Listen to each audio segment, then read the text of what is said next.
Objects এর একটা internal energy আছে। আচ্ছা, what is internal energy? Internal energy মানে হইতেছে বেসিক্যালি ওর মধ্যে কতটুক থার্মাল এনার্জি স্টোর আছে। থার্মাল এনার্জিকে আমরা ইন্টারনাল এনার্জিও বলি। তার মানে কোনো একটা অবজেক্টের মধ্যে যত বেশি হিট ওর মধ্যে আছে তত ওর পরে আমরা বলতে পারি যে ওর ইন্টারনাল এনার্জি বেশি। যত ইন্টারনাল এনার্জি বেশি তত আমরা বলতে পারি থার্মাল এনার্জি বেশি, তত হিট বেশি। এখন তত আমরা এটাও বলতে পারি, this is wire it starts with, তত আমরা এটাও বলতে পারি দ্যাট পার্টিকেলস এর কাইনেটিক এনার্জি বেশি। বিকজ হিট বাড়বে মানে পার্টিকেলস এর কাইনেটিক এনার্জি বাড়বে। তার মানে এইটা আমাদের পক্ষে বলা পসিবল দ্যাট একটা অবজেক্টের এইটার মধ্যে কি পরিমাণে এনার্জি স্টোর আছে, দ্যাট উইল বেসিক্যালি বি, আমি যদি ওকে হিট অ্যাপ্লাই করি অবজেক্টারে, বুঝছে? আচ্ছা, অনলাইনে কি ভিডিও অন করা আছে নাকি? আমি বুঝতেছি না। অন করা আছে, হ্যাঁ হ্যাঁ আছে আছে আছে। আচ্ছা আচ্ছা আচ্ছা, হ্যাঁ ঠিক আছে।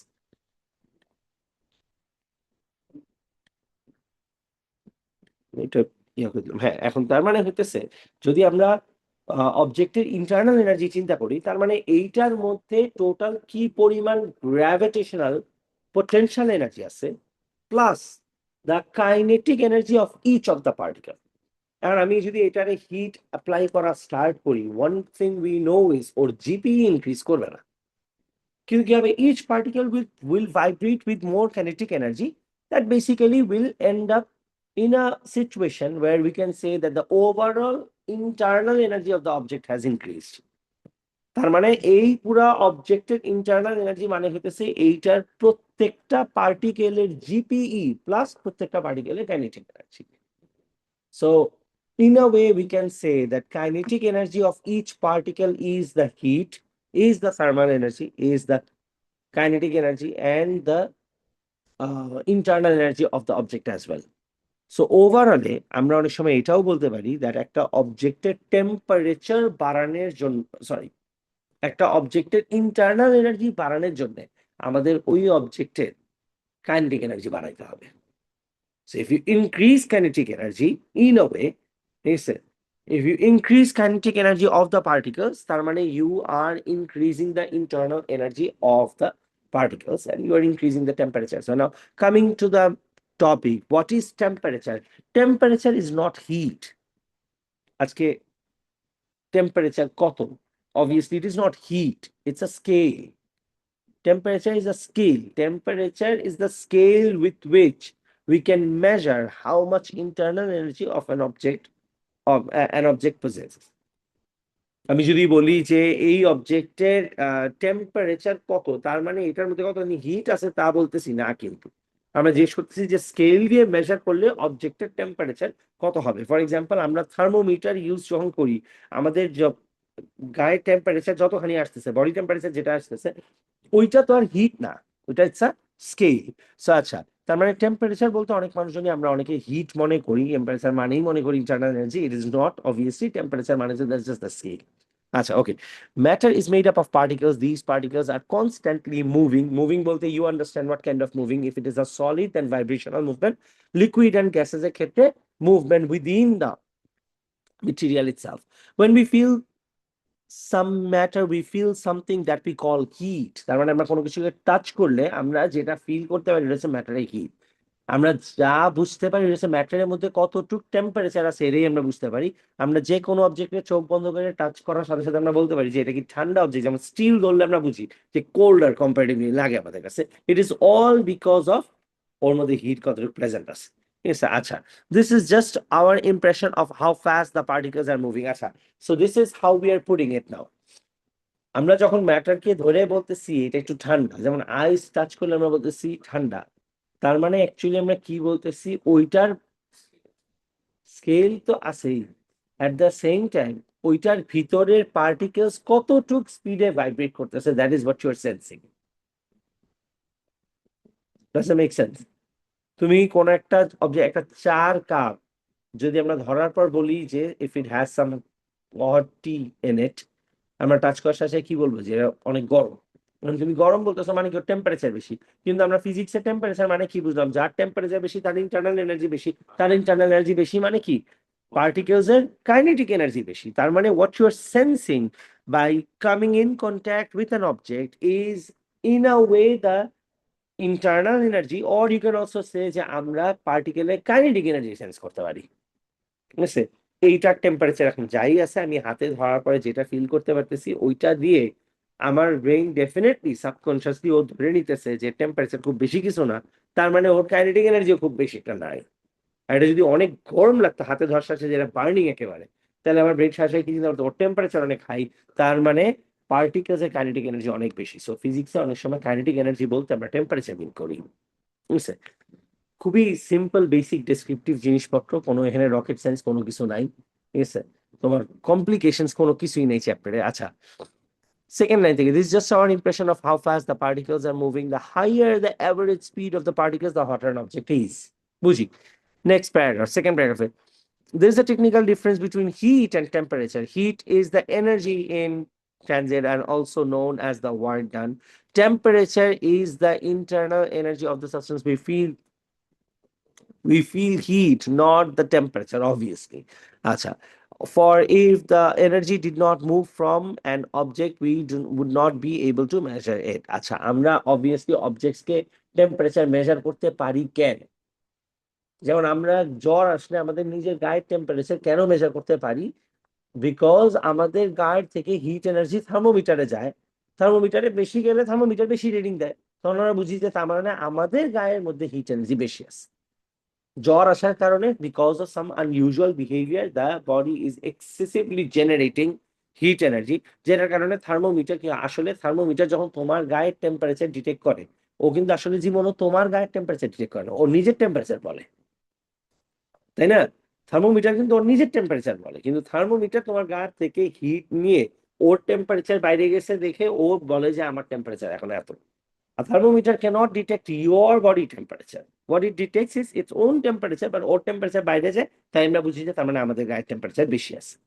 Yes, sir. Okay. So according to the kinetic theory, the energy is supplied to an object and the internal energy increases. Second line থেকে, the internal energy of an object is the sum of the kinetic energy of the particle and the gravitational potential energy of the particle. Right? তার মানে internal energy মানে কি? Or kinetic energy plus gravitational potential energy মিলায়ে হইতেছে ওর internal energy হবে। আচ্ছা, in an ideal gas, the molecules only have kinetic energy, and the greater the temperature, the greater is the kinetic energy of the particle. So if the particle is 0 Kelvin, then we can say that the particles will have no kinetic energy at all. The particles will cease to move. তার মানে ওর temperature যত বাড়বে তত particles এর kinetic energy বাড়বে, temperature যত কমবে পার্টিকেলের kinetic energy তত কমবে। If you recall the absolute zero topic of O level syllabus, যেটা এখানেও আছে, আই থিঙ্ক অ্যাবসলিউট জিরো আছে, absolute zero topic of O level syllabus, you should know that temperature যত কমতে থাকে particles এর kinetic energy কমতে থাকে, and theoretically it would become zero. Basically kinetic energy of all particles would become zero at the temperature when it would ever, if it could ever be minus 273 degree Celsius, যেটা আমরা degree সেলসিয়াসে minus 273 বলি and কেলভিনে 0 kelvin বলি। 0 কেলভিনে গেলে যার জন্য আমরা বলি যে particles will stop to move, যেটা রিয়েল লাইফে জীবন কোনোদিন হয় না, হয় না, হবে না।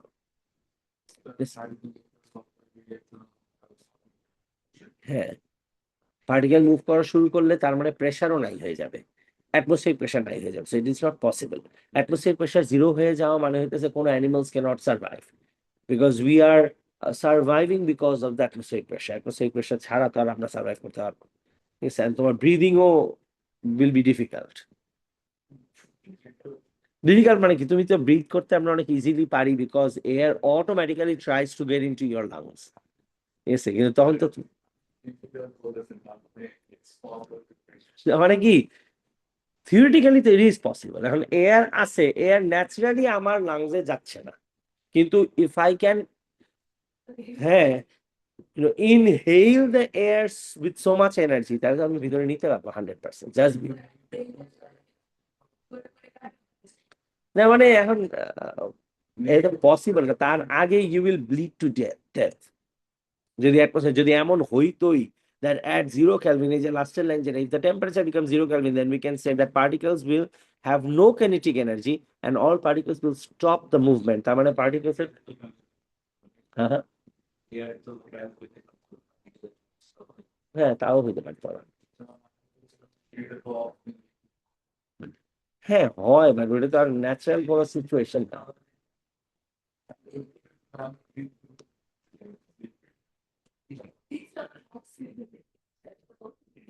রিয়েল লাইফ না, থিওরিটিক্যাল পসিবিলিটি, থিওরিটিক্যাল, হ্যাঁ। Achha, gas molecules move about randomly at high speed. As they do so, they collide with the surfaces of the nearby walls. They exert force across the surface area of the walls. When the average kinetic energy of the particles is greater, it is said to have higher temperature. এটা আমরা মাত্রই প্রথমেই বলে নিলাম যে যেহেতু ফিজিক্সে আমরা বলি দ্যাট পার্টিকেলস এর টেম্পারেচার বাড়লে কাইনেটিক এনার্জি বাড়ে। সো আমরা কি বলি দ্যাট যখন সব মিলে overall kinetic energy of the particle is higher, তখন আমরা বলতে পারি that the particle object has greater internal energy. যেমন এই অবজেক্টের প্রত্যেকটা পার্টিকেলের যে গ্র্যাভিটেশনাল পোটেনশিয়াল এনার্জি আছে ওইটা প্লাস প্রত্যেকটা পার্টিকেলের যে কাইনেটিক এনার্জি আছে যদি অ্যাড করি তাহলে এই অবজেক্টের টোটাল ইন্টারনাল এনার্জি পাবো। তুমি যদি টেম্পারেচার বাড়াও তাহলে প্রত্যেকটা পার্টিকেলের overall kinetic energy will increase. Kinetic energy increase করা মানে হইতেছে ওর ওভারঅল ইন্টারনাল এনার্জি ইনক্রিজ করা। সিম্পল, এটা প্রথমেই বলছি আমরা যে ফিজিক্সে কাইনেটিক এনার্জি মানে আসলে টেম্পারেচার, হিট। বুঝছে? আমরা বলতে পারি। আচ্ছা, when the kinetic energy of all the particles is greater, it is said to have greater temperature. So in a way, the kinetic energy of the particles that determines the temperature of the gas. However, we need to understand that the internal energy of the particles has nothing to do with the overall movement of the object. For example, আচ্ছা, এখন এইটার যে internal energy আছে, বুঝছেন? ঠিক আছে, আমি তো লিখতে পারতেছি না, ঠিক আছে, এটা খেয়াল করুন। এইটার যে ইন্টারনাল এনার্জি আছে দ্যাট ইজ ওর জিপিই, ইচ এন্ড এভরি পার্টিকেলের জিপিই প্লাস কাইনেটিক এনার্জি। এখন ধরলাম আমরা এইটারে যদি থ্রো করি ইন আ ওয়ে যে ও নিচে পড়তেছে না, হ্যাঁ, মানে স্ট্রেইট গেল, হ্যাঁ রাইট, ফ্রিজবির মতো। এখন তোমার এইটারে যদি এভাবে থ্রো করি, নাও আন্ডারস্ট্যান্ড ওদের কিন্তু আসলে পার্টিকেলের জিপিই তে কোনো চেঞ্জ আসে নাই, এন্ড ইচ পার্টিকেলের কাইনেটিক এনার্জিতেও কোনো চেঞ্জেস আসে নাই, কিন্তু the overall object has greater kinetic energy, right? যেমন একটা ক্রিকেট বল, যখন বলটা এখানে আছে তখন ওর জিপি আর কাইনেটিক এনার্জি যা আছে ওভারঅল অ্যাড করবে। এখন তুমি বলটারে ব্যাট দিয়ে পাড়ি দিলা, বলটা একদিকে গেল, এতে করে পুরা overall ball as the object might have more kinetic energy, but that has nothing to do with the internal energy of the particles in the ball, right? তার মানে কি প্রত্যেকটা পার্টিকেলের ভাইব্রেশনের এনার্জি কিন্তু বাড়তেছে না, and ওদের জিপিইও চেঞ্জ হচ্ছে না। তার মানে ইন্টারনাল এনার্জির যে কাইনেটিক এনার্জি আমরা বলি, এই কাইনেটিক এনার্জি আর ওভারঅল অবজেক্টের কাইনেটিক এনার্জির মধ্যে ডিফারেন্স আছে। এই কাইনেটিক এনার্জি হচ্ছে ইচ পার্টিকেলের কাইনেটিক এনার্জি, আর ওভারঅল অবজেক্টের kinetic energy is overall kinetic energy as the entire object itself.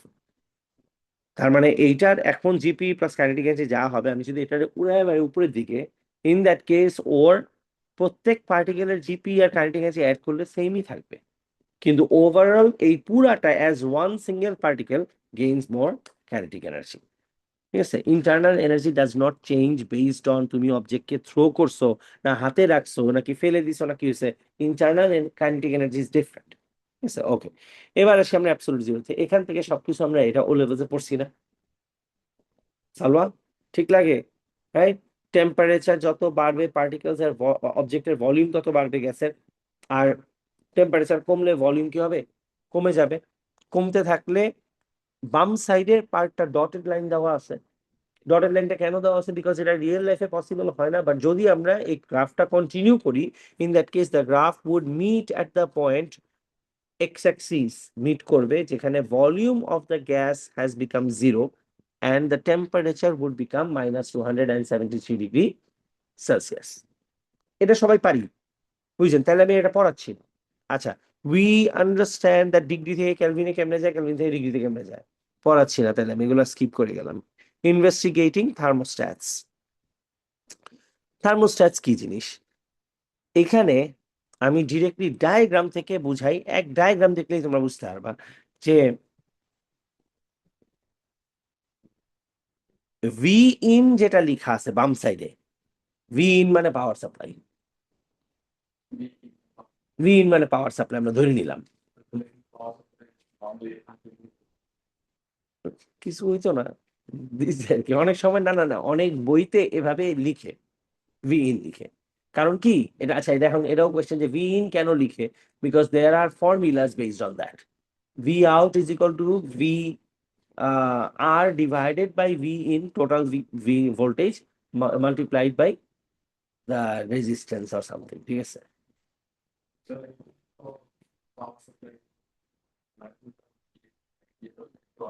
না না না, প্রবলেম নেই। আচ্ছা, ফর্মুলা হচ্ছে V out is equal to V in into R by R one plus R two plus R three, যতগুলো resistance আছে ওইটা, এটা দিয়ে আমরা যে কোনো এক জায়গার পোটেনশিয়াল ড্রপ পাইতে পারি পোটেনশিয়াল ডিভাইডার সার্কিটের মধ্যে, ঠিক আছে, যার জন্য অনেক সময় ভি আউট ভি ইন লিখে। এনিওয়েজ, তো এই ভি ইন মানে হইতেছে, as you can see over here, V in মানে হইতেছে আমাদের voltage supply, and then if you can connect, V in has been connected to a thermistor, and then at the bottom is a another resistor, তাই না? এই যে এইখানে একটা register আছে আর উপর একটা থার্মিস্টার আছে। থার্মিস্টার ইজ আ সেমিকন্ডাক্টর, তাই না? এটা তো আমরা সবাই জানি যে thermistor is a semiconductor, and this resistor over here is a basic fixed resistor. এখন থার্মিস্টার উপরে আছে আর নিচে যে ফিক্সড রেজিস্টার আছে, দুইটার মধ্যে থেকে জেনারেলি রেজিস্ট্যান্স চেঞ্জ করতে পারে হইতেছে থার্মিস্টার। আর আমরা কি বলতে পারি, ধরলাম এই থার্মিস্টারের যদি, আচ্ছা বাই দ্য ওয়ে, এখানে যে ফিক্সড রেজিস্টার আছে, ফিক্সড রেজিস্টারের এইখানে যেই ভি আউটটা লেখা আছে, তার মানে V out is basically another object that is connected. বুঝেন না, বুঝলে বলো, ঠিক আছে, আমি আঁকতে পারতেছি না তো প্যারা আঁকতেছি একটু। V out is basically another object that has been connected in parallel with the fixed register, তাই না? নাও উই ক্যান অলসো সে, তার মানে the V out object gets the exact same amount of voltage as the, না, V in as the fixed resistor voltage, তাই না? Parallel সার্কিটে voltage same থাকে না? তার মানে কি, আর এর মধ্যে যেই ভোল্টেজ যাবে, এই ভোল্টেজটা আর কিছু হোক বা না হোক পুরো সার্কিটের মধ্যে, সোজা কথা ভি আউট সেম ভোল্টেজই যাবে, ঠিক আছে। তার মানে এরা দুইজন, this is one and this is another object, V out, whatever the object is, you can place a bulb, light, fan, projector, whatever you want over here. So this object and this one, they are going to have the same voltage. Okay, now this is how it works. The thermistor যখন temperature অতিরিক্ত বাড়বে, তাহলে temperature বাড়লে থার্মিস্টারের resistance তো কমবে। Now tell me this, please কেউ না বুঝলে কোয়েশ্চেন করেন। থার্মিস্টার আর fixed resistor, are they connected in parallel or series? Series না, রাইট? এখন সিরিজ সার্কিটের মধ্যে তো ভোল্টেজ ডিভাইড হয়, ডিভাইড হয়। তাহলে সব ভুলে টুলে গেছে, ঠিক আছে, কনগ্রাচুলেশনস এন্ড গুড লাক, ঠিক আছে। এখন এই সিরিজ সার্কিটের মধ্যে ভোল্টেজ হইতেছে ডিভাইড হয়। নাও থার্মিস্টার আর ফিক্সড রেজিস্টারের মধ্যে বুঝেন, যদি কখনো এমন হয় that এই সার্কিটটা একটা রুমের মধ্যে রাখা আছে, ইন দ্যাট কেস রুমের টেম্পারেচার যখন বাড়বে, থার্মিস্টারের রেজিস্ট্যান্স তো কমবে, কারণ থার্মিস্টার ইজ আ সেমিকন্ডাক্টর, ঠিক আছে। থার্মিস্টার ইজ আ সেমিকন্ডাক্টর, যার টেম্পারেচার বাড়লে রেজিস্ট্যান্স কমে, এন্ড থার্মিস্টারের মধ্যে যখন রেজিস্ট্যান্স কমে যাবে, থার্মিস্টারের মধ্যে ভোল্টেজও কমে যাবে। যার রেজিস্ট্যান্স কম তার ভোল্টেজও কম, এন্ড থার্মিস্টারের ভোল্টেজ কমছে। থার্মিস্টারের ভোল্টেজ যদি কমে, তাহলে ফিক্সড রেজিস্টারের ভোল্টেজ কি হবে? বাড়বে, বিকজ অবভিয়াসলি টোটাল ভোল্টেজের যে সাপ্লাই আছে, সাপ্লাই গেছে তো সেম সাপ্লাই দুইজনের কাছে গেছে, এক গেছে থার্মিস্টারের কাছে, আরেক গেছে ফিক্সড রেজিস্টারের কাছে। এন্ড থার্মিস্টার টেম্পারেচার বাড়ছে দেখে ওর রেজিস্ট্যান্স কমে গেছে, রেজিস্ট্যান্স কমে গেছে দেখে থার্মিস্টার বলতেছে আমার আর ভোল্টেজ লাগবে না, বিকজ আমার রেজিস্ট্যান্স কমে গেছে, তাহলে আমি আর ভোল্টেজ চাই না। সিম্পল। তুমি যদি না চাও তাহলে ভোল্টেজটা এখন কে নিবে? ফিক্সড রেজিস্টার আর নিবে, and fixed register starts taking more voltage. এখন ফিক্সড রেজিস্টার যখন বেশি ভোল্টেজ সাপ্লাই পাইছে, তখন ভি আউট কি চিন্তা করছে যে ভাই আমার মাঝখান থেকে লাভ হয়ে গেছে, আমি কিছু পারি বা না পারি, আমি যেহেতু ওর সাথে প্যারালাল আছি, কারণ ওই বেশি ভোল্টেজ পাইছে মানে আমিও এখন বেশি ভোল্টেজ পাবো, রাইট? এখন এই সার্কিটের মজার জিনিস হইতেছে যে রুমের টেম্পারেচার বাড়ছে, থার্মিস্টরের রেজিস্ট্যান্স কমছে। থার্মিস্টরের রেজিস্ট্যান্স কমার কারণে ফিক্সড রেজিস্টারের ভোল্টেজ বাইরে গেছে। ফিক্সড রেজিস্টারের ভোল্টেজ বাড়ছে দেখে ভি আউটের ভোল্টেজও কি হয়েছে? বাড়ছে। এখন ভি আউট কি আমি তোমারে বলি, V out is an air conditioner. তার মানে হইতেছে যখন রুমের টেম্পারেচার বাড়ছে তখন থার্মিস্টরের রেজিস্ট্যান্স কমে গেছে, তো এইখানে ভোল্টেজ কমে গেছে, বেশিরভাগ ভোল্টেজ চলে গেছে কার কাছে? এই জায়গায় চলে গেছে। এই জায়গায় চলে গেছে মানে কার কাছে গেছে? ভি আউটে গেছে। তো এইখানে যখন গেছে তখন কি হচ্ছে? সেন্স এখানে ভোল্টেজ বাড়ছে, এসি অন হয়ে গেছে। তার মানে এভরি টাইম রুমের টেম্পারেচার বাড়বে, ওর রেজিস্ট্যান্স কমে যাবে, এখানে ভোল্টেজ কমে যাবে, অটোমেটিক্যালি রুম গরম হয়ে গেলে এই জায়গাতে ভোল্টেজ কি হবে? বাইরে যাবে। আর এখানে ভোল্টেজ বাড়ছে মানে এখানেও ভোল্টেজ বাড়ছে। আর রুমের টেম্পারেচার যেহেতু বাইরে গেছে, তার মানে ভোল্টেজ বাইরে গিয়ে কি হবে? এসি অটোমেটিক্যালি অন হয়েছে। This is how thermistors work. Thermistors used to be set up with any air conditioning devices. হ্যাঁ, এটারে তুমি সিস্টেম করে এমন ভাবেও কানেক্ট করতে পারবে, you can even try the other way around. ঠিক আছে, যে রুমের মধ্যে হ্যাঁ হিটারও তুমি এভাবে কানেক্ট করতে পারবা, যে অতিরিক্ত টেম্পারেচার বাইরে গেলে এক জায়গায় রেজিস্ট্যান্স কমে যাবে, রেজিস্ট্যান্স কমে গেলে তুমি ওটা কি করবা, তখন হিটারটা এমন ভাবে কানেক্ট করবা যে হিটার অটোমেটিক্যালি সুইচ অফ হয়ে যাবে। যেমন এইটাতে হয়েছে, টেম্পারেচার বাড়ার কারণে থার্মিস্টরের রেজিস্ট্যান্স কমে গেছে, থার্মিস্টরের রেজিস্ট্যান্স কমে যাওয়ার কারণে পুরা ভোল্টেজ ওখানে কমে গেছে, ভোল্টেজ সব চলে গেছে নিচের সাইডে।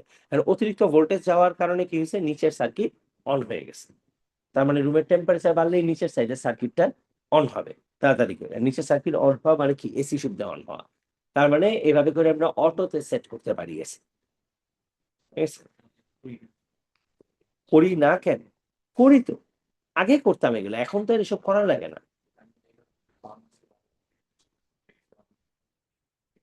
হ্যাঁ, না সেট করতে পারবা। না না না না না, এখন তো আর এসি এইসব ইউজ করে না, এখনকার এসি তো তোমার সেন্সার থাকে। ঠিক আছে, সেন্সার ইজ ডিফারেন্ট টেকনোলজি। এখনকার এসি তো তোমার সেন্স করতে পারে, মানুষ রুমে ঢুকলে সেন্স করতে পারে। ঠিক আছে, তুমি কোন জায়গায় বসে আছো এটা সেন্স করতে পারে। এখনকার এসি তুমি রুম টেম্পারেচার উপর বেস করে সেন্সার দিয়ে অটোমেটিক্যালি অন অফ হইতে পারে, but those are different technology, not this semiconductors. এগুলো এখন আর ইউজ করে না, এগুলো আগে ইউজ করতো থার্মোস্ট্যাটস এর মধ্যে, যে এই যে থার্মোস্ট্যাট আছে, থার্মোস্ট্যাটে ইউজ করতে, এগুলো ইউজ করতে কোথায়? বাসার হিটারে, বাসার এসিতে, বায়োমেটালিক স্ট্রিপে, এইসব হাবি জাবি জিনিসপত্রের মধ্যে ইউজ করতো। ওভেন টোভেনের মধ্যে ইউজ করতো, পুরান আমলের যে ওভেন ছিল না তোমার, কোন ওভেন তোমার যেগুলা হইতেছে যে মাইক্রোওয়েভ না, ঠিক আছে, হিটার ওভেন, গ্রিল ওভেন যেগুলা, ওই হ্যাঁ হ্যাঁ ট্রের মতো টান দিয়ে বের করা যায়, যে ওই সব ওভেনের মধ্যে এগুলা ইউজ করতো। অতিরিক্ত হিট হইলেও এক এক অফ হবে বা অন হবে, হাবি জাবি এসব জিনিসপত্র। আর টেম্পারেচার মেনটেন করা যাইতো। তো তুমি ওভেনের মধ্যে টেম্পারেচার দিলা 150 ডিগ্রিজ, আর এটা তুমি 150 ডিগ্রিজ যে দিছো, ওভেন এটা 150 ডিগ্রি উপরে গেলে একাই অফ হবে, আবার নিচে গেলে একাই অন হবে। এগুলো সব থার্মোস্ট্যাট দিয়ে করতো। হ্যাঁ হ্যাঁ হ্যাঁ, ফিক্স করা যেত। মাইক্রোওয়েভস তো এখন অনেক বেটার টেকনোলজি চলে আসছে, ওগুলো ওভেনে অনেক টাইমও লাগতো, বিলও উঠতো। তো অনেক বিল উঠতো ওগুলা।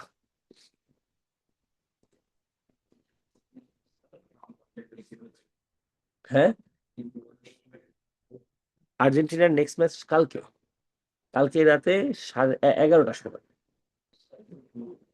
আমি, হ্যাঁ, না মাথা নষ্ট নাকি, that will be the last place. এত এনজয় করার শখ নেই আমার। হ্যাঁ,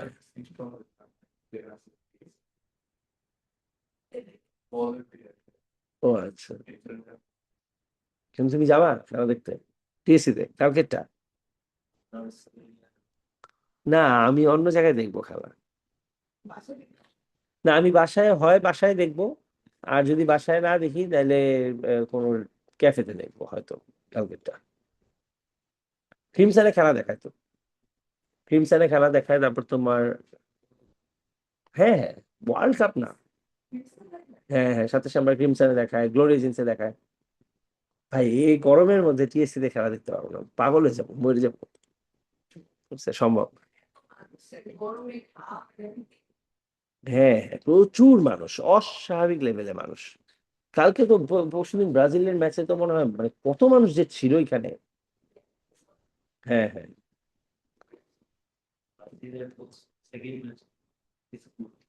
হ্যাঁ, তুমি কালকে খেলা দেখছো?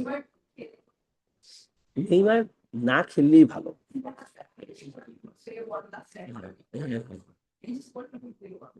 হ্যাঁ। তোমার ইয়ার খেলা দেখছো কালকে দাদা, নেদারল্যান্ডস আর সুইডেনের? My God, কি ম্যাচ হয়েছে, কি ম্যাচ হয়েছে! মানে এরা কিন্তু 5-1 হয়েছে, বাট ম্যাচ কিন্তু could have been the other way around, Sweden could have been 5 and Netherland could be 1। মানে অনেক, না না না, কালকে অনেক ভালো খেলছে, বাট আনলাকি ছিল, আনলাকি ছিল। বারে ফেরত আসছে, অফসাইড হয়েছে। আর আমার মনে হয় টোটাল ম্যাচে সুইডেন 30-40 বার অ্যাটাক করছে, একবারও পারে না। হ্যাঁ, প্রচুর বেশি। হ্যাঁ হ্যাঁ হ্যাঁ হ্যাঁ। আর কাউন্টার অ্যাটাকে গোল খেয়ে গেছে 2-3টা, বেশি অ্যাটাক করতে গিয়ে কাউন্টার খেয়েছে, কিন্তু সুইডেন অনেক ভালো খেলছে। যারা ম্যাচ দেখে নেই এরা বুঝবে না, প্রচুর ভালো খেলছে সুইডেন। তুমি দেখলে বুঝতে পারতা যে সুইডেন ওয়াজ অ্যাকচুয়ালি, হ্যাঁ Sweden was actually the better team. মানে মিডফিল্ড এন্ড অ্যাটাক, হ্যাঁ আনলাকি ছিল। মানে 5-1 হাইরে গেছে দ্য বেটার টিম। মারাত্মক খেলা হয়েছে, it was by far the best match আমার কাছে যে করে দেখছি, সবচেয়ে মজার ছিল ম্যাচ।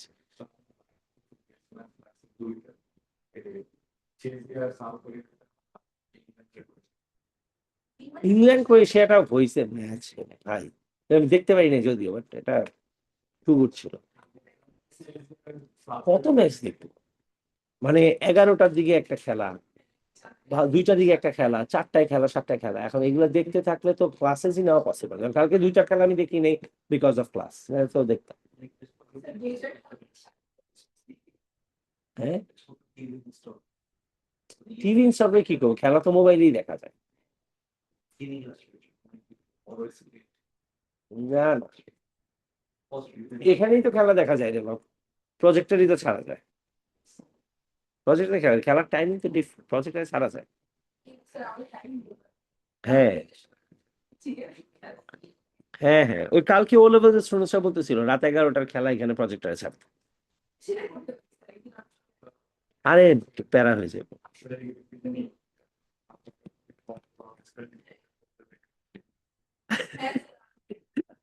আরে ধুর মিয়া, রাত 11টা খেলা, এটা প্যারেন্টসরা প্যারা দিবে ভেজাল ভাবে।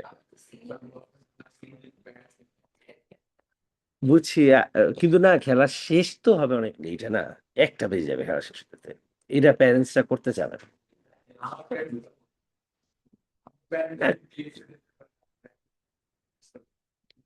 তোমার যাওয়া উচিত, যাওয়া উচিত, you should go and watch the match.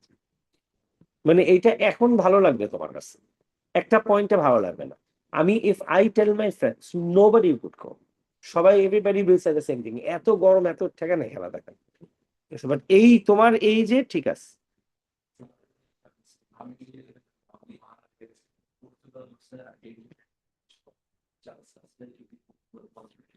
I hope, I hope Portugal doesn't.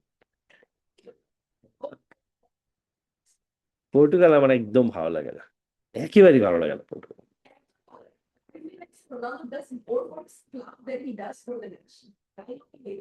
হ্যাঁ, and he does everything for himself.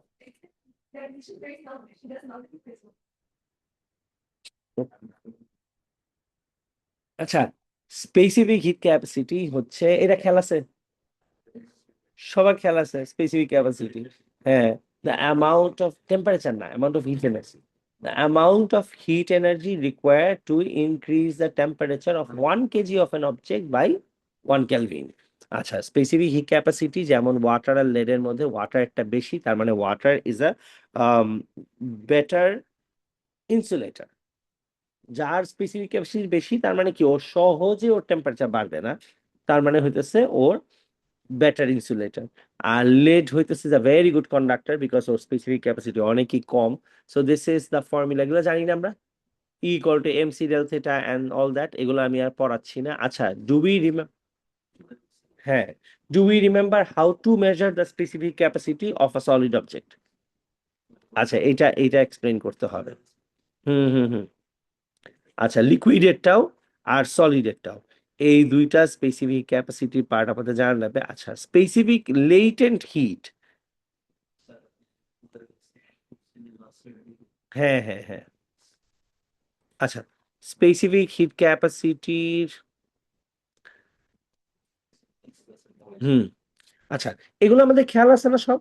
এখন কেন বললাম এই চ্যাপ্টার ইজি, বিকজ প্রথমে টেম্পারেচারে পার্ট, এটা তো আসলে ডিফিকাল্ট কোনো কিছু নাই এখানে। অ্যাবসলুট জিরো আমরা আগে পড়ছি, থার্মোস্ট্যাটস এমন ডিফিকাল্ট কোনো কিছু না, আর এটা থেকে কোয়েশ্চেন আসে না।